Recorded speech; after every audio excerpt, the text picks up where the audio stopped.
ছিল তোমার আজকে আমার নিয়ে ঘোরাফেরা রিক্সায় রিক্সায় আবার কয় প্রথমেই জানাই সবাইকে ঈদ মোবারক। আমি কিন্তু নারায়ণগঞ্জের মেয়ে, এবার গাইবান্ধায় ঈদ করছি কারণ আমি গাইবান্ধার বউ। তো সারাদিন পরে রাতের বেলা আমার স্যার আমাকে নিয়ে একটু ঘুরতে বের হয়েছে। ভাবলাম যে গাইবান্ধা শহর তো আমার ঘুরে দেখা হয়নি, একটু একটা ভিডিও বানাই আর আপনাদের সাথেও শেয়ার করি। যারা দেখেন নাই তারা দেখে নিতে পারেন। যদিও আসলে আজকে সেরকমভাবে ঘোরাফেরা হয় নাই, আমরা অটো বা রিক্সাতেই ঘোরাঘুরি করছিলাম।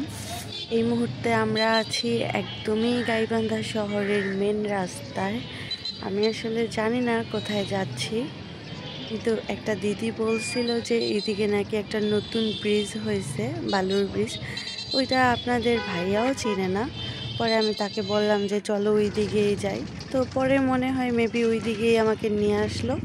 এইখানে এসে তো দেখি যে অনেক মানুষ, এই ব্রিজে মানুষ ঘুরতে আসে।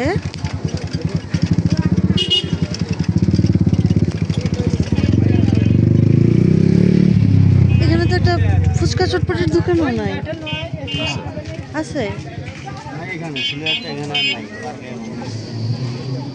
এই ব্রিজটা আসলে নতুন হয়েছে, যেটা বুঝলাম এখানে এসে মানুষ বসে থাকে, আড্ডা দেয়, কিন্তু দেখার মতো সেরকম কিছুই নাই। তারপর এখান থেকে আমরা চলে আসলাম অন্য আরেকটা ব্রিজে, সেটাও সেম। তারপর ভাবলাম এখানে একটু নামি নাইমা একটু ভিডিও বানাই। তারপর এখানে নেমে দেখি যে একই অবস্থা, অল্প একটু ভিডিও বানালাম। এমনিতে মোটামুটি বাতাস ছিল খুব ভালোই, ঠান্ডা ঠান্ডা একটা পরিবেশ, সেজন্যই মেবি এখানে মানুষ আসছে আড্ডা দিতে, ঘুরতে। সেরকমভাবে কোথাও ঘুরতে না গেলেও রিক্সায় ঘুরছিলাম, তারপর সবাই এখানে ঘুরতে আসছে, ওইগুলো দেখেও মোটামুটি ভালোই লাগছিল আমার। এই দিকটাতে একটা পুকুর আছে, পুকুরটাও ভালোই লাগছিল, যদিও লাইটিং নাই, অন্ধকারে ওইরকমভাবে বোঝা যাইতেছিল না। তারপর কি আর করার, ভাবলাম যে এইখানে দেরি না করে চলে যাই। আর আমরা একটা অটোরিকশাতে আসছিলাম, এখানে আমাদের অটোরিকশা থামানো ছিল। তো দেরি না করে এখন চলে যাচ্ছি একটু ফুচকা চটপটি খেতে। দেখি ফুচকা চটপটি কোথায় পাওয়া যায়। মানুষ এখানে ঘুরতে আসে কি করতে, একটা ফুচকা চটপটির দোকানও নাই।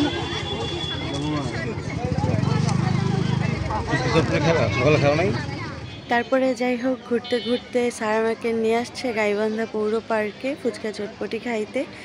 এখানে আইসেও দেখি যে এত মানুষ, মানে দেখেন একটু আপনাদেরকে দেখায়, প্রচুর ভিড় ছিল, অনেক মানুষ ছিল এখানে। তো ভাবলাম যে ঘুরবো না, পৌর পার্কের ভিডিও অন্য আরেকদিন বানাবো। তো এক প্লেট ফুচকা চটপটি খেয়েই চলে যাব আর কি।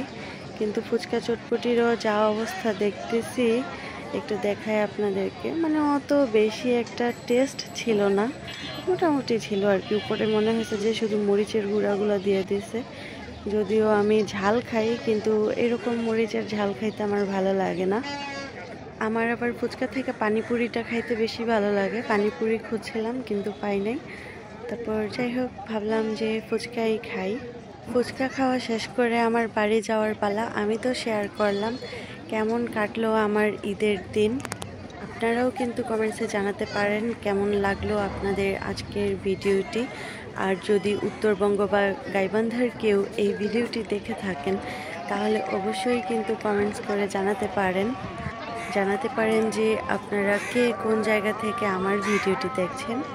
লাস্টে আমি একটা পপকর্ন নিয়ে নিলাম বাসায় বসে বসে খাওয়ার জন্য, কিন্তু স্যার আমারে বলছিল আরও কোথায় কোথায় জানি ঘুরতে নিয়ে যাবে।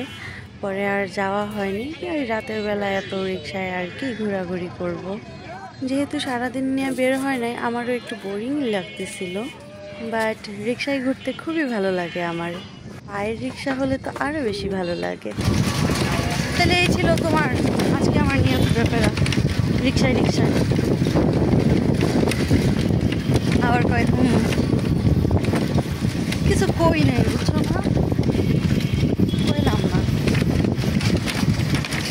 খালি। তারপরে দেখো ওই 2 দিন কই ঘুরতে নিয়ে যাও তুমি, একটু তাকাই পাবো না।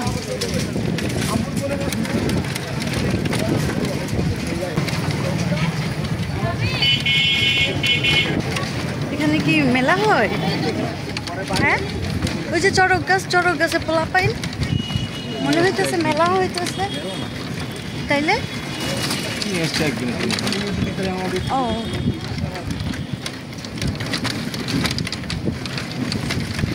তো আর কি কম ঘুরতে ঘুরতে কিন্তু বাড়ির দিকে চলে আসছি আর আমি এবার আমার শ্বশুর বাড়ি কেমন সেটারও ভিডিও বানাইছি আপনারা যদি সেই ব্লগ দেখতে চান তাহলে কিন্তু সঙ্গেই থাকতে পারেন তারপর গাইবান্ধার আরও অনেক সুন্দর সুন্দর জায়গায় আমরা ঘুরতে গেছি ওইগুলোরও ভিডিও আপলোড করা হবে আপনারা যদি গাইবান্ধা শহর কেমন বা গাইবান্ধায় কেমন সুন্দর জায়গা আছে ঘোরার জন্য ওইগুলো যদি দেখতে চান আমার ইউটিউব চ্যানেল বা ফেসবুক পেজ ফলো দিয়ে কিন্তু সাথেই থাকতে পারেন আজকের মতো এই পর্যন্তই দেখা হবে পরবর্তী ভিডিওতে সেই পর্যন্ত সবাই ভালো থাকবেন আল্লাহ হাফেজ